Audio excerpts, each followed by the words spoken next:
दोस्तों JKSSB junior assistants के जो स्किल टेस्ट हैं वो कंप्लीट हो चुके हैं, वो खत्म हो चुके हैं और अब जो आपका रिटन टेस्ट है, रिटन टेस्ट आने वाले नेक्स्ट 1.5 मंथ में प्रोबेबिलिटी बनती है, चांसेस है कि 1.5 मंथ में नेक्स्ट आपका पेपर हो जाएगा। सो यार आज की इस वीडियो में मैं आप लोगों के लिए एक कंप्लीट स्ट्रेटेजी लेके आया हूँ। यहाँ पे क्या क्या चीजें ऐसी करनी है आपने और किस तरह से आप इजीली इस एग्जाम को क्रैक कर सकते हैं बगैर किसी डिस्ट्रैक्शन के, बगैर किसी प्रॉब्लम के, बगैर किसी इशू के, कैसे आप इस एग्जाम को क्रैक कर सकते हैं।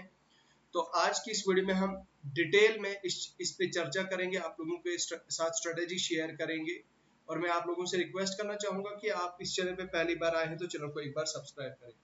तो चलिए बगैर किसी फर्दर डिले के आज की इस वीडियो को यहीं से स्टार्ट करते हैं। देखो यार सबसे पहली बात तो ये कि अगर आप अपने सिलेबस को देखोगे, आपके सिलेबस में आपका इंग्लिश है 20 मार्क्स का, आपका जीके है 20 मार्क्स का, ठीक है। उसके बाद है आपका मैथ्स और रीजनिंग आपका 20 मार्क्स का और उसके बाद है फिर कंप्यूटर आपका 20 मार्क्स का। तो यहाँ पे कंप्यूटर की वेटेज आप खुद देख सकते हैं कि सबसे ज्यादा वेटेज तो ऑब्वियसली कंप्यूटर की बहुत ज्यादा वेटेज है बाकी जेकेएसएसबी के एग्जाम्स के कंपैरिजन में। अब वो इसलिए क्योंकि आपसे ऑब्वियस सी बात है कि भाई आपसे काम ही ऐसा लिया जाएगा, कंप्यूटर वाला ही काम आपने आगे करना है, तो you are expected to have the knowledge, deep knowledge of the computers, ठीक है। सो सबसे पहली बात अगर मैं आपको ये बताऊं कि आपको कौन कौन सा सेक्शन फुल मार्क्स दिला सकता है। देखो यार इंग्लिश में 20 में से एटलीस्ट 17 मार्क्स, 17 आउट ऑफ 20 आराम से लिए जा सकते हैं, 20 में से 17 लिए जा सकते हैं। जीके पे मैं अभी नहीं आऊंगा, जीके का कोई पता नहीं रहता। और यहाँ पे मैथ्स और रीजनिंग में 20 आउट ऑफ 20 आप आराम से ले सकते हैं क्योंकि इट इज पॉसिबल, ठीक है। उसके बाद इसमें जो कंप्यूटर है आपका, इसमें भी आप 18 आउट ऑफ 20 ले सकते हैं, ठीक है। तो यहाँ पे ये जो तीन कंपोनेंट्स, अगर आप लोगों के ये तीन कंपोनेंट्स, एक आ गया आपका कंप्यूटर, दूसरा आ गया आपका इंग्लिश, तीसरा आ गया आपका रीजनिंग एंड मैथ, ठीक है। ये तीन कंपोनेंट जिसके रेडी हैं, ये तीन कंपोनेंट जिसके मतलब बहुत ज्यादा स्ट्रांग है, ये तीन कंपोनेंट आप लोगों को सिलेक्शन दिलाएंगे। अब रही बात आपके जीके की। देखो यार जीके जो है ना, जीके सब लोगों ने पढ़ा हुआ है, कुछ लोगों को बहुत ज्यादा आता है और कुछ लोगों को कुछ भी नहीं आता और कुछ लोगों को इंटरमीडिएट आता है। तो यहाँ पे अब ये तीन सब्जेक्ट्स पे अगर आपकी कमांड ठीक ठाक कमांड है तो ये जीके जीके वाला जो है वो आपको रैंक दिलाएगा, ठीक है। न सिर्फ आपको सिलेक्शन बल्कि अगर आपकी तीन तीन पे कमांड है और जीके में आप मान लो 20 में से 20 में से अगर आप 9-10 स्कोर भी करते हो, 9-10 भी स्कोर करते हो, तो आपको जो है वो बहुत अच्छा रैंक आपका आ सकता है, ना सिर्फ सिलेक्शन बट आपका रैंक बहुत तगड़ा रैंक आ सकता है, ठीक है। अब यहाँ पे अगर स्ट्रेटेजी की बात करें तो क्या स्ट्रेटेजी रहनी चाहिए आपके पेपर को लेके, किस तरह से आपको ये प्रिपेयर करना चाहिए। देखो यार सबसे पहली बात तो ये बताऊं कि आप लोगों के लिए हमने हमने हमारी ऐप पे मॉक टेस्ट जो है वो शुरू किए हैं। अब उन मॉक टेस्ट पे हमने क्या काम किया है कि सेक्शनल मॉक टेस्ट, ठीक है, सेक्शनल मॉक टेस्ट जो है वो हमने जारी किए हैं, ठीक है। सेक्शनल मॉक टेस्ट, आपको सेक्शनल मॉक टेस्ट देने हैं और सेक्शनल मॉक टेस्ट अभी हम शेयर करेंगे, वो आपको फ्री ऑफ कॉस्ट मिलेंगे, फ्री ऑफ कॉस्ट मिलेंगे सेक्शनल मॉक टेस्ट, ठीक है। बाकी जो फुल लेंथ मॉक टेस्ट है, बाकी यूनिट वाइज टॉपिक वाइज जो मॉक टेस्ट है उनमें आपको जो है वो आप देख सकते हैं, वहां पे आपको मिल जाएगा। तो ये आप चेक कर सकते हैं, तो आपको हमारी ऐप पे वो मिल जाएगा सेक्शनल मॉक टेस्ट और ये पूरा मॉक टेस्ट। तो आपने आप हमारी ऐप डाउनलोड करें, मोबाइल एप्लीकेशन का लिंक आपको वीडियो की डिस्क्रिप्शन में मिल जाएगा, तो आप हमारी मोबाइल एप्लीकेशन डाउनलोड कर सकते हैं। नाउ अब करते हैं आपकी बात। मान लीजिए अगर आप पहली बार इस एग्जाम के लिए पढ़ रहे हैं तो आपको क्या क्या ऐसी चीजें हैं जो करनी चाहिए। देखो यार अगर जूनियर असिस्टेंट की बात की जाए तो जूनियर असिस्टेंट 2 टायर पेपर है, ठीक है। यहाँ पे इतना ज्यादा कंपटीशन नहीं होता कंपैरेटिवली बाकी जो जेकेएसएसबी के एग्जाम्स अभी तक हुए या होते हैं, ठीक है। एक तो यार मैं कहता हूँ कि जो आपका पटवारी है, ठीक है, जो आपका पटवारी है प्लस आपका ये जो जूनियर असिस्टेंट है, ठीक है। जूनियर असिस्टेंट और पटवारी में अगर आप थोड़े इंटरमीडिएट लेवल के हैं, अगर आप पिछले एग्जाम्स में 10-10, 15-15 नंबर से रह गए हैं तो यहाँ पे आपको एक बहुत बड़ी एज मिल सकती है। क्यों? क्योंकि ऑलरेडी आप एक लेवल पास कर चुके हो। मतलब बहुत सारे लोग ऐसे होते हैं जो काफी ज्यादा इंटेलिजेंट होते हैं लेकिन उनका टाइप टेस्ट पास नहीं होता। तो टाइप टेस्ट जो स्किल टेस्ट है, स्किल टेस्ट जो पहला बैरियर था, वो बैरियर तो आपने क्रॉस कर लिया है, लेकिन आप जो नेक्स्ट बैरियर है आपका रिटन, ठीक है, तो इसका इतना ज्यादा कट ऑफ नहीं जाता, ठीक है। 80 है ना, यहाँ पे देख लो। लास्ट टाइम अगर मुझे as far as I remember, last time 80 का मतलब 80 का 80 में से आई थिंक 67 या 66 के अराउंड, ये 68 के अराउंड आपका कट ऑफ गया था ओपन मेरिट का। तो आप खुद देख सकते हैं कि इतना कम जो है वो कट ऑफ इसका जाता है आउट ऑफ 80। तो ये चीज जो है वो काफी ज्यादा आप लोगों के लिए इंपॉर्टेंट हो जाती है, ठीक है। तो यहाँ पे कहने का मतलब ये है कि जूनियर असिस्टेंट हो या पटवारी हो, यहाँ पे आपको सिलेक्शन लेना बहुत ज्यादा इजी होता है। बस आपको, अगर आप सही डायरेक्शन में जा रहे हैं, अगर आप अच्छे सोर्सेज फॉलो कर रहे हैं, अगर आप ऑनेस्टली और डेडिकेटेडली अगर आप पढ़ रहे हैं, तो I am sure you will qualify this exam. Now what could be the strategy for subject wise strategy. देखो यार, जहां तक बात है आपके जनरल इंग्लिश की, जनरल इंग्लिश में क्या होता है कि आपका पहला है आपका जनरल इंग्लिश। जनरल इंग्लिश में आपके जो मेनली होते हैं 3 कंपोनेंट्स आते हैं। एक होता है आपका इडियम फ्रेजेस, ठीक है, let me right it down over here. एक होता है आपका यहाँ पे इडियम्स एंड फ्रेजेस, दूसरा होता है आपका वोकैबुलरी, तीसरा होता है आपका ग्रामर, ठीक है। तो ये 3 कंपोनेंट्स होते हैं आपके ग्रामर के। अब वोकैबुलरी के लिए कोई भी आप प्रीवियस ईयर की एसएससी के लिए, आप इतना ज्यादा मैं नहीं कहूंगा कि आप वोकैबुलरी पे पूरा अपना दिन खराब कर दें, ठीक है। ऑनलाइन आपको बहुत सारे यूट्यूब पे एसएससी लेवल के प्रीवियस ईयर आपको मिलेंगे वोकैबुलरी के लिए, जिसमें आपको इडियम्स फ्रेजेस, सॉरी माफ कीजिएगा, यहाँ पे इडियम फ्रेजेस नहीं है, ये कॉम्प्रीहेंशन है, ठीक है। हालांकि मैं अपनी पीछे की बहुत सारी वीडियोस में ये चीज बता चुका हूँ, तो मैं एक बार फिर यहाँ पे बता देता हूँ। एक होता है आपका कॉम्प्रीहेंशन, दूसरा होता है आपका वोकैबुलरी, और तीसरा होता है आपका ग्रामर। अब कॉम्प्रीहेंशन क्या है, रीडिंग स्किल्स है। आपको पैसेज आएगा, पैराग्राफ आएगा, उसी के बेसिस पे आपको क्वेश्चंस पूछे जाएंगे। अब कॉम्प्रीहेंशन यहाँ पे आप देख सकते हैं, comprehension, proof reading, rearranging of the jumbled sentences, ये 3, नरेशंस, उसके बाद है आपका यहाँ पे और कोई, ये जो पहले 4 टॉपिक्स है ना, ये आपके नरेशन यानी कि रीडिंग प्रैक्टिस से ही हो जाएंगे। तो कोई ऐसी रीडिंग हैबिट डालिए, कुछ ऐसा जो है वो मतलब कुछ ऐसी हैबिट डालिए ताकि आप जो है आपको हैबिट बने पढ़ने की। और पढ़ने से क्या होगा कि आप जब रीड करेंगे, चीजों को रीड करेंगे, और रीड करके जो है वो आपकी प्रैक्टिस बहुत अच्छी बनेगी, और उससे आपका कॉम्प्रीहेंशन भी रेडी हो जाएगा, आपका प्रूफ रीडिंग, ये जो है आपका एडिटिंग प्रूफ रीडिंग जो है आपका, ये भी रेडी हो जाएगा, और sentence rearranging of the jumbled sentences, narrations भी आपका ठीक हो जाएगा, ठीक है।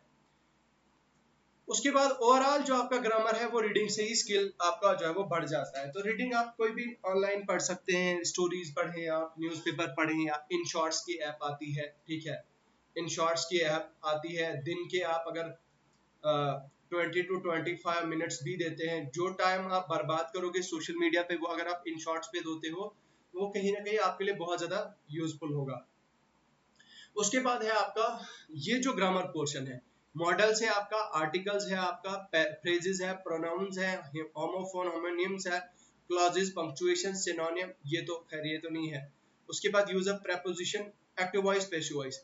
Active voice and passive voice भी आपका रीडिंग स्किल से ही डेवलप हो, लेकिन यहाँ पे रूल्स आपके लिए पढ़ना बहुत ज्यादा जरूरी है। नरेशन में भी आपके लिए रूल्स पढ़ना बहुत ज्यादा जरूरी है।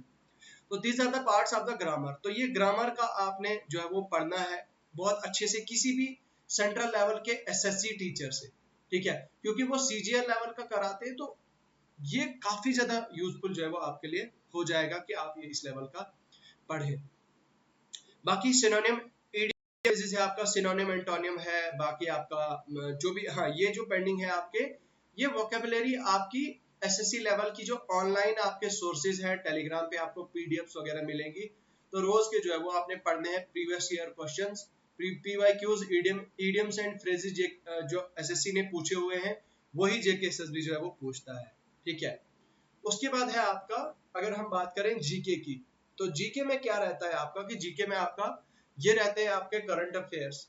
करंट अफेयर्स पे ये नहीं कहूंगा, मैं ये नहीं कहूंगा कि आप दिन का 1 घंटा दें या 2 घंटे दें, ठीक है। फिलहाल आप इसको पेंडिंग रख सकते हैं। उसके बाद आपका ये है भाई, ये 1 2 3, ये 4, ये 5, ये 5 टॉपिक्स ऐसे हैं जो जेकेएसएसबी हर एक पेपर में डालता है।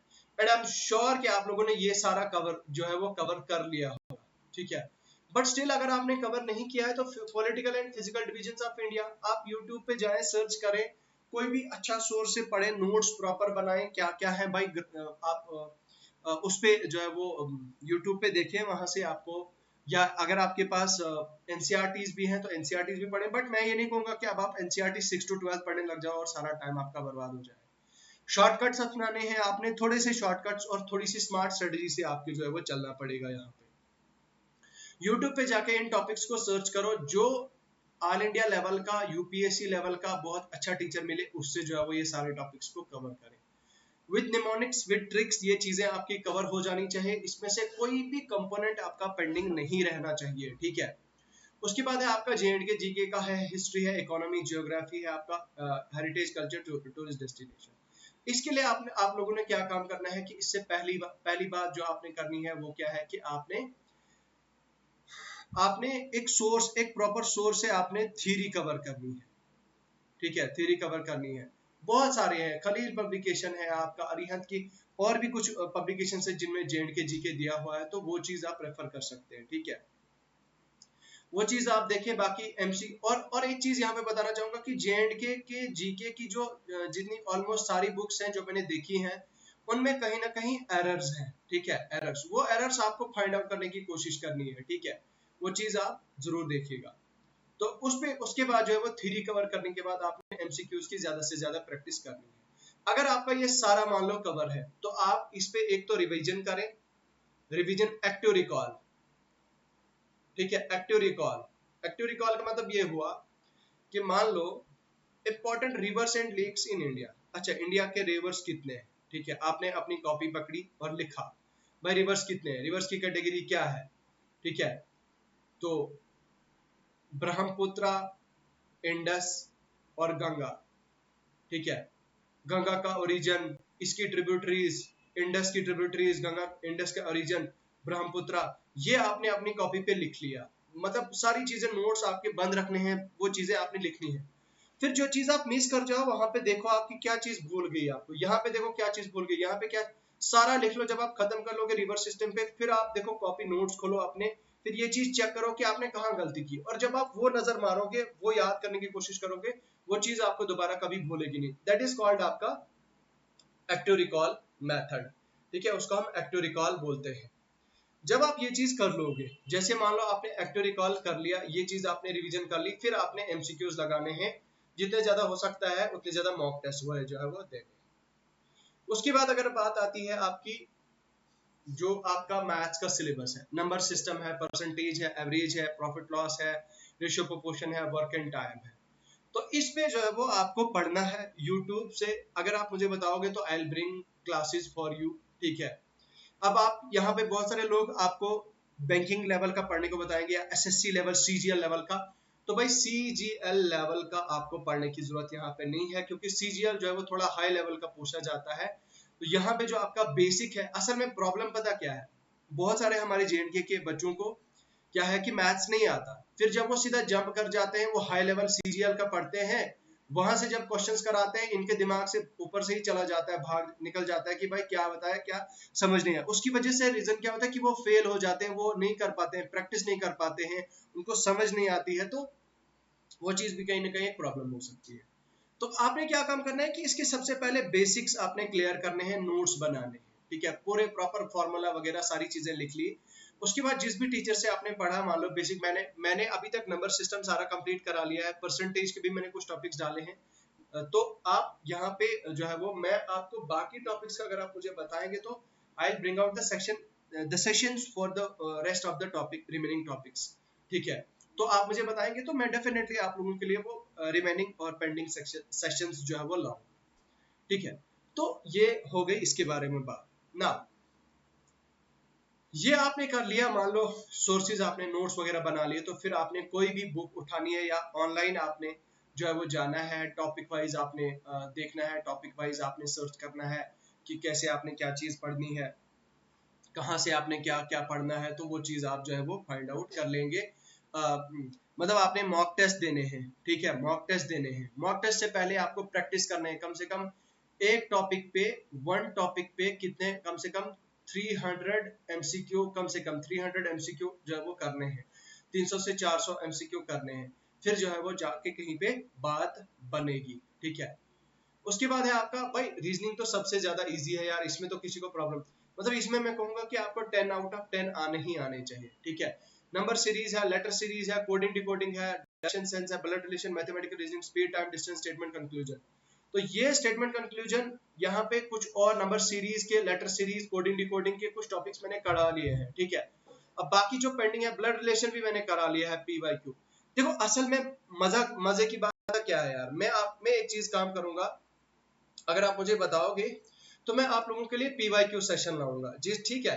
मतलब पीवाईक्यू सेशंस लाऊंगा, पीवाईक्यूज मैथ्स के और रीजनिंग के, topic wise maths plus reasoning के, जेकेएसएसबी के जितने भी अभी रिसेंट एग्जाम हुए, जेकेएसएसबी ने जितने भी एग्जाम किए, चाहे वो जूनियर असिस्टेंट का था, किसका था, तो सबके मैं प्रीवियस ईयर क्वेश्चंस लाऊंगा। उससे आपको एक रफ आइडिया हो जाएगा कि भाई किस लेवल का जेकेएसएसबी का पूछ रही है, कहाँ पे कौन से लेवल में अप जा रही है जेकेएसएसबी, कहाँ पे नीचे जा रही है, इस चीज के बारे में भी आपको ब्रीफ आइडिया मिल जाएगा, तो ये चीज भी जो है वो हो जाएगी।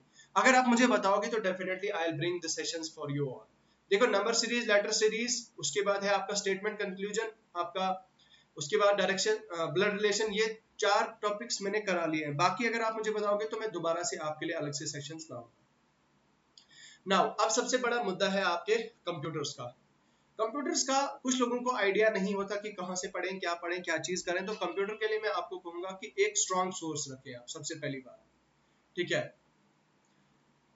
आपने सबसे पहली बात ये कि आपने कोई बुक उठानी है, कोई भी बुक आपने उठानी है, उस बुक से आपने पहले आपने थ्योरी कंप्लीट करनी है, थ्योरी को ज्यादा से ज्यादा रिवाइज करना है, रिवाइज कर रट देना है, मतलब जो सारी चीजें हैं, आउटपुट डिवाइसेस, बेसिक्स क्या है, हार्डवेयर सॉफ्टवेयर क्या है, इनपुट आउटपुट डिवाइसेस क्या है, ऑपरेटिंग सिस्टम्स के बारे में क्या है, एमएस एक्सेल, एमएस वर्ड। यहाँ पे पॉसिबिलिटी बनती है कि थोड़ा हाई लेवल का आपको जो है वो कंप्यूटर पूछे, चाहे पटवारी हो चाहे जूनियर असिस्टेंट हो, यहाँ पे थोड़ा हाई लेवल का आपको जो है वो कंप्यूटर पूछा जा सकता है। तो यहाँ पे जो है वो उस हिसाब से आपको प्रिपेयर करना है। तो इसके लिए भी हम क्या काम करेंगे कि हम टॉपिक वाइज एमसीक्यूज आपके लिए लाएंगे, ठीक है, टॉपिक वाइज एमसीक्यूज लाएंगे आप लोगों के लिए, और उनमें से हम क्या काम करने की कोशिश करेंगे कि आपको कवर कराने की कोशिश करेंगे सारे टॉपिक्स, और जिसमें से पॉसिबिलिटी बनेगी क्या क्या आपके एमसीक्यूज जो आपके एग्जाम में आएंगे वो बनने की कोशिश करेंगे। तो अब आपने इंडिविजुअली अपनी तरफ से क्या काम करना है। एक तो आपको मैंने बताया कि कोई भी बुक, चाहे वो अरिहंत की बुक है, चाहे कोई भी बुक है, आज तो अरिहंत की बुक सबके पास है, वो पतली सी बुक होती है, तो बुक आपने पढ़ ली, बुक को इतना ज्यादा बार रिवाइज करना है, ठीक है। उसके बाद आपने यूनिट वाइज, टॉपिक वाइज जो है वो आपने एमसीक्यूज लगाने हैं, ठीक है। तो जितना ज्यादा आपने ऑनलाइन सोर्सेज का यूज करना है, आपने गूगल पे जाना है, आपने यूट्यूब पे जाना है, ठीक है। यूट्यूब के अलग अलग सोर्सेज से, गूगल के अलग अलग सोर्सेज से आप जो है एमसीक्यूज लगाएं, तो दिस विल लाइक ये, इससे जो है वो आपके टॉपिक जो है वो काफी ज्यादा स्ट्रांग हो जाएंगे, ठीक है। तो ये चीज का आप जो है वो खास खास ख्याल रखें। बाकी यार इसके अलावा मुझे नहीं लगता कि इतना ज्यादा टफ है, इतना ज्यादा डिफिकल्ट है, बहुत ज्यादा इजी है। It is very to crack this exam. अगर आप सही डायरेक्शन में, सही स्ट्रेटेजी के साथ जाते हैं तो आप जो है वो कामयाब हो जाएंगे। मेरी विशेष आप लोगों के लिए है, I wish you all the very best to each and every one of you. बाकी यार अगर आपका कोई डाउट है, कोई प्रॉब्लम है, कोई इश्यू है, तो आप कमेंट सेक्शन में लिख के बताएं। इन्हीं के साथ मैं रुखसत होना चाहूंगा, मुझे दीजिए इजाजत, खुदा हाफिज।